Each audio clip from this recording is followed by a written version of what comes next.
à la Cantorade. Venez avec nous sur Radio Laser prendre de la hauteur et du recul sur les interrogations multiples que nous et vous nous posons toutes et tous. Critiquons, proposons, réfléchissons dans l'humour et le respect.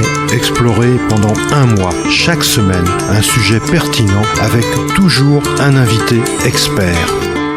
À la Cantorade, bonjour à toutes et à tous sur Radio Laser. Bonjour André. Bonjour jeune homme. Et nous accueillons Gaël Le Bohec. Bonjour Gaël. Bonjour à vous. André. Oui, juste une question. Dans la formation des infirmières de bloc opératoire, notamment, il y a un manque. Sous-entendu, mais c'est pas sous-entendu. Ça veut dire qu'il faudrait que dans les écoles d'infirmiers et d'infirmières, il y ait aussi de l'enseignement à ce niveau-là. Parce qu'autrement, pour l'adaptation future, c'est mieux, non ?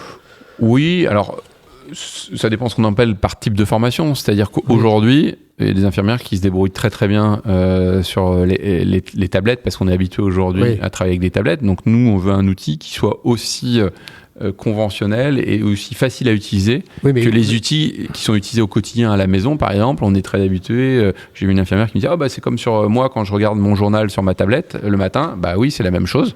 Et il faut quelque chose de facile et d'intuitif où il y a quasiment pas besoin de formation. Aujourd'hui, la formation, on explique un peu comment faire les modifications, mais c'est très simple, très intuitif. Et vous êtes dans le domaine du savoir-faire. Oui.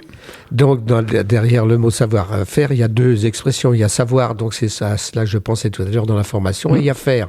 Donc, c'est un peu le problème, en gros, comme on dirait aujourd'hui, des lycées techniques, finalement. Oui, mais c'est savoir et savoir-faire. Oui, mais plutôt que de le voir comme un problème, je le vois plutôt comme une solution. Vous avez laissé le problème du savoir-faire, c'est plutôt la solution du savoir-faire. Oui, mais il faut d'abord identifier le problème avant d'avoir la solution, parce que si on n'identifie pas le problème, on n'aura pas de solution. Mais le meilleur moyen de résoudre un problème, me disait un de mes premiers patrons, c'est de le supprimer. On ne résout pas là, c'est la négation. On peut effectivement. Là, on est parti dans la philo, André. Non, c'est pas de la philo, c'est du quotidien, ça. Oui. Même nous, en tant que citoyens, en tant que futurs patients ou patients, on a tendance à nier certaines choses, comme le médecin peut avoir, ou l'infirmière a tendance à nier certaines choses. C'est toute la difficulté de ce qu'on appelle du métier d'hospitalier. Radio Laser. Radio Laser. Vous êtes sur Radio Laser. Comment vous voyez l'avenir, Gaël, pour cette entreprise ? Est-ce que vous avez des concurrents ? Vous êtes seul, finalement, comme entreprise ? D'autres sur ce créneau très précis, vraiment de la digitalisation des modes opératoires, pour le moment, en France, on est les seuls. Je ne doute pas, il y a quelques parce que entreprises qui commencent à soit vouloir travailler avec nous, soit vouloir créer les mêmes choses. C'est bon signe en général, quand il y a des entreprises qui viennent, ça veut dire qu'il y a un marché. Et ça veut dire qu'il y a des réponses à des vraies problématiques du quotidien. C'est vrai qu'on moi, le fond qui m'intéresse vraiment, c'est que demain, que ce soit avec Opinov ou avec d'autres, et on a plein d'autres idées pour aider encore mieux et encore plus les infirmières de bloc. Le plus important, c'est que ce soit Opinov ou d'autres, qu'elles aient des solutions et qu'on améliore leur quotidien au global. Donc c'est ça qui m'intéresse. On pourrait se dire pourquoi on n'y a pas pensé plus tôt ? C'est une bonne question, mais je n'ai pas la réponse. Bonne question, parce que la santé, c'est un monde qui est un petit peu à part. Parce que quand on est déjà à la santé, on est un peu à part. Alors qu'on est au bloc opératoire dans la santé, oh là là, c'est encore un petit cocon, une petite chrysalide encore à l'intérieur. Il y a des rapports de pouvoir. Il y a des rapports de pouvoir, il y a des fonctionnements, il y a de la créativité, de la spécificité. Chaque chirurgien va pas vouloir faire pareil que son copain, va pas vouloir utiliser le même matériel. Voilà, donc moi, vous savez, je suis un positif. L'état des choses, elle est. Voilà. Donc, je veux refaire l'histoire. C'est important de le savoir. Mais c'est important de se projeter aussi pour donner les bonnes conditions aux soignants. Savoir prendre la direction du projet, c'est bien connaître aussi les failles du passé. Pour savoir quelle direction il faut prendre. Exactement. Donc, il faut connaître le passé. On en avait parlé, ce serait probablement intéressant d'aller, de faire venir ou d'aller discuter avec des infirmières de bloc, par exemple.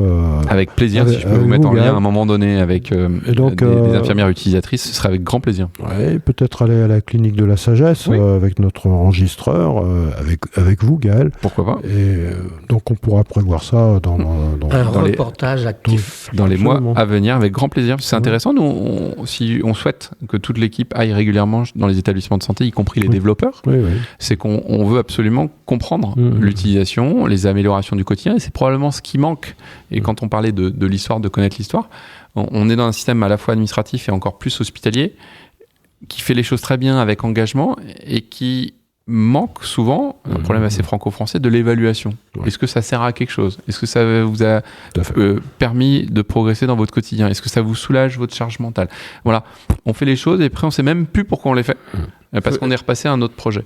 Nous, on a à cœur que les développements, ils répondent à des besoins vraiment précis des utilisateurs, des utilisatrices, des infirmières de bloc, et puis qu'on puisse se projeter sur encore des nouvelles perspectives. D'accord. Vous êtes, comme on appelle dans la praxis, c'est-à-dire dans l'action. L'action dans le monde. Oui, l'aspect pratique, oui, absolument. L'action.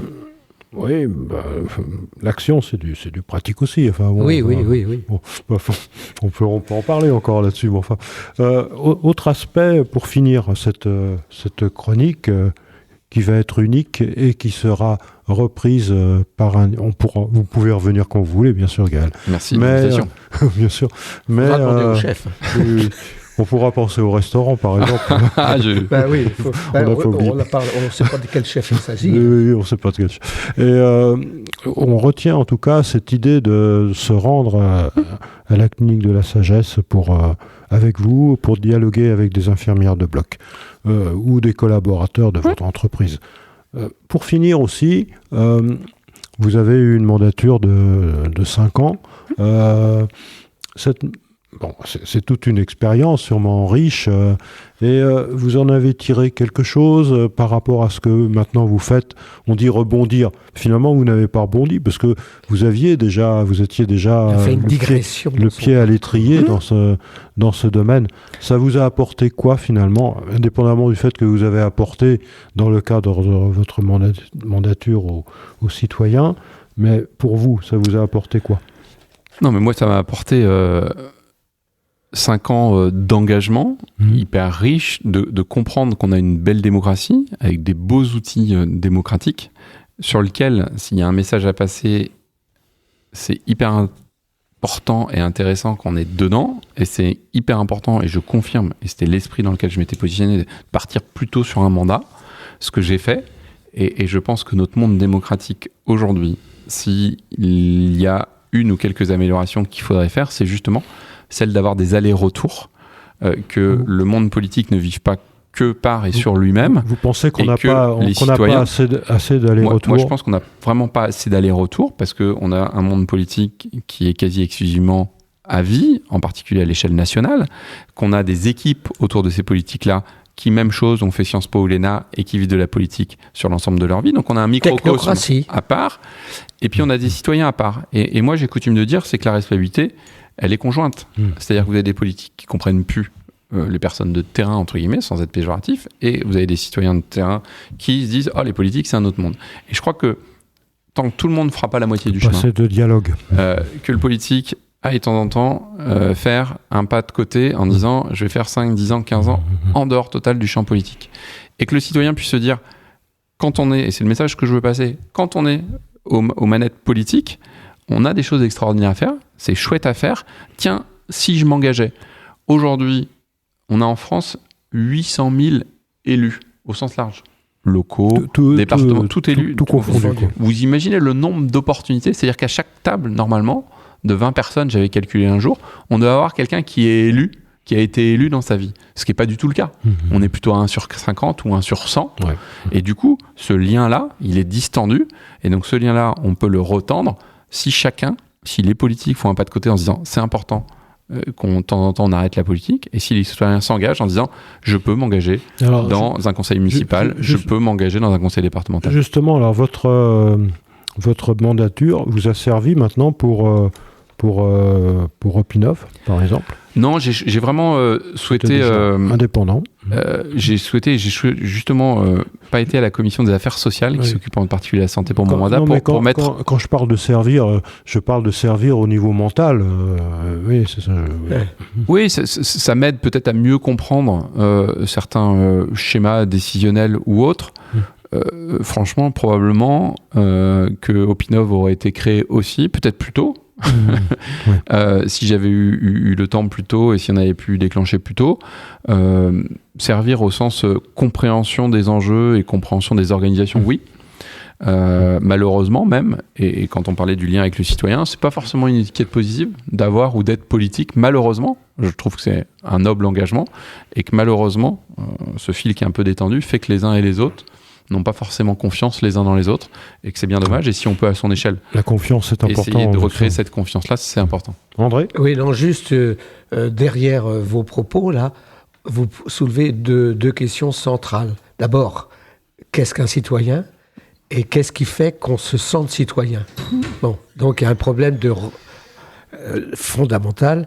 Il y a deuxième chose aussi, mais qu'est-ce que c'est qu'un homme politique ? Et entre les deux, il y a ce qu'on appelle le droit, la Constitution, etc. Donc la médiation entre le citoyen et le politique, et le politique et les citoyens, et le politique et la politique, il y a toujours ce problème de constitution du droit.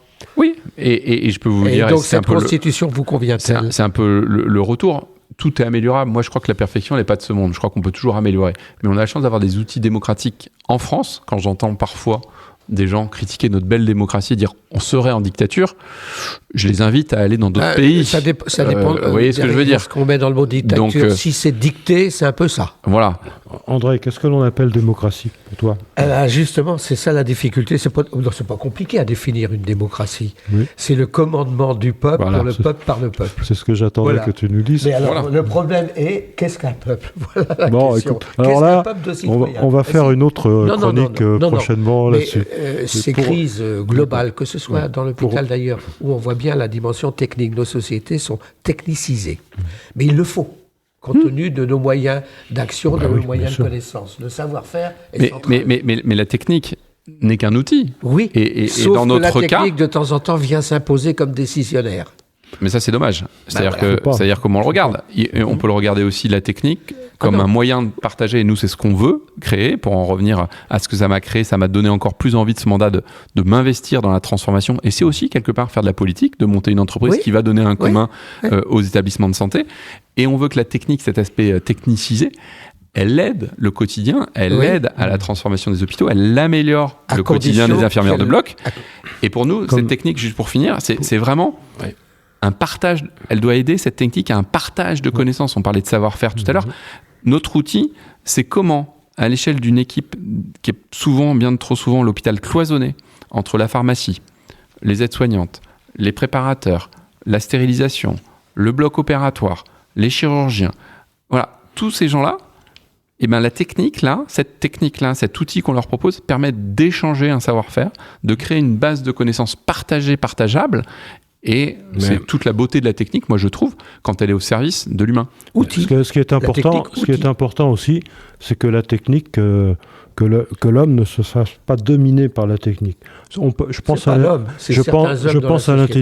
l'intelligence artificielle. Oui. GPT-4. Yes. Où certains maintenant voudraient à peu près tout faire par GPT-4. C'est-à-dire que c'est de l'irresponsabilité. C'est un risque. L'homme ne s'assume pas comme tel, pour finir, Gaël, est-ce que vous auriez un message ? Vous avez donné plusieurs messages. Enfin, pour finir, un message central. Non, moi, le message que je veux passer, c'est celui de l'engagement. C'est-à-dire que moi, j'invite tous les gens, et si je m'engage aussi, et peut-être on pourra en refaire sur une émission sur cette belle association qui s'appelle Entreprendre pour apprendre, qui vise à ce que les jeunes puissent s'engager, et les conditions de l'engagement, qu'il soit politique, qu'il soit entrepreneurial, qu'il soit social. Vraiment, je trouve qu'on est un pays où on peut s'épanouir par son engagement, et on a les mains libres pour se réaliser et pour s'engager au quotidien dans plein de sujets. Je vois tellement de gens, moi je dis souvent agir plutôt que subir, qui se disent oui mais j'ai pas le choix, oui mais si, oui mais ça. On a la chance d'être dans un pays où en tout cas l'engagement il n'est pas limité, où on peut créer son propre engagement et trouver sa propre voie. Donc moi si j'ai un petit message et voir une ode à faire, c'est une ode à l'engagement, qu'il soit politique, mais en tout cas celui qu'il soit entrepreneurial, mais celui d'engager sa vie et sur des thématiques qui nous sont chères et qui nous portent. Ça fait penser à Jean-Paul Sartre, pour finir, l'existentialisme. Oui. Pour finir, simplement, vous parliez d'entreprendre pour apprendre. Alors parfois, on peut se demander s'il ne faut pas d'abord aussi apprendre pour entreprendre. Ça, c'est une interaction. Non, c'est pas une dialectique. Je pense qu'on s'est trop souvent fourvoyé en se disant qu'il fallait apprendre avant même d'entreprendre. Et on se rend compte que les schémas doivent être beaucoup plus équilibrés que ce qu'ils ont pu l'être. Et on pourra faire une émission là-dessus, mais c'est tellement énorme. C'est-à-dire que souvent, ça dépend si on parle d'enfants ou pas d'enfants. On parle d'adultes. Mais même non, je parle des enfants aussi. À l'école, je parle des enfants aussi. On apprend. Pour les jeunes aussi, oui. Pour les jeunes aussi, c'est-à-dire que c'est en faisant qu'on apprend. En maternelle. On peut vers très tôt, tout à fait, apprendre. C'est les deux, c'est entreprendre. La même chose. Oui, c'est la même chose justement, mais ça doit être équilibré. Combien de fois on a dit il faut apprendre et qu'on peut tout apprendre dans des livres avant même d'être dans la vie? C'est pas ça, apprendre. Les livres font partie de l'apprentissage, mais ça ne se réduit pas à ça. Ça doit être une interaction. C'est pour ça que l'on fait des travaux pratiques, des travaux dirigés à l'université, dans les écoles d'ingénieurs ou même à l'école. Mais trop tard. C'est souvent trop tard. En maternelle aussi, il y a des travaux pratiques. Absolument, aussi en maternelle. Voilà, on pourra prévoir sur entreprendre, apprendre, etc. On va préparer quelque chose pour aller avec plaisir sur le terrain. D'accord. Merci, au revoir. Bonne journée à tous et à toutes. Au revoir à toutes et à tous et un bon week-end. Au revoir.